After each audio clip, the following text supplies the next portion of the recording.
Isang makulay at makasaysayang kaganapan ang nagbigay buhay sa kultura at fashion ng Ifugao at Cordillera. Tampok ang mga katutubong tela at modernong disenyo.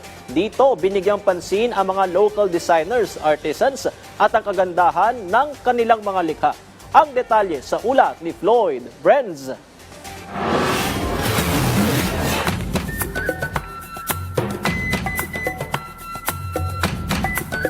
Makulay, elegante at puno ng kasaysayan, ganito inilarawan ang layag ng Habi, isang natatanging kaganapan na nagbigay buhay sa kultura at fashion ng Ifugao at Cordillera. Ipinamalas ang mga kagandahan ng mga katutubong tela at modernong disenyo. Binigyan ng entablado ang mga batikang designer at mga bagong talento mula sa rehiyon. Tampok sa kaganapan ang mga modelo na dumaan sa masusing pagsasanay at presensya ni Valerie Pawid West, ang kauna-unahang Miss Universe at Miss World Philippines Ifugao.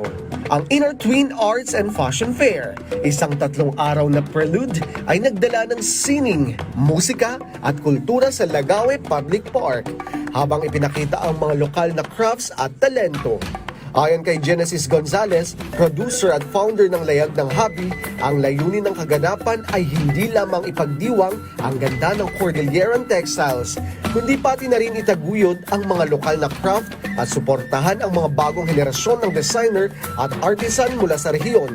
As a designer myself, syempre, natuwa kami that we had this big stage for our creations, and we are proud and excited to keep using our very own local inable fabrics in our design. Ang Layag ng Habi III ay hindi lang isang fashion event. Ito rin ay isang makulay na pagdiriwang ng mga tradisyon na naglalayong itaguyod ang mga Cordilleran textiles sa buong mundo at magbigay daan sa inisyatibang nagsusulong ng sining at kultura ng rehiyon. Floyd Brenz para sa Pambansang TV sa Bagong Pilipinas.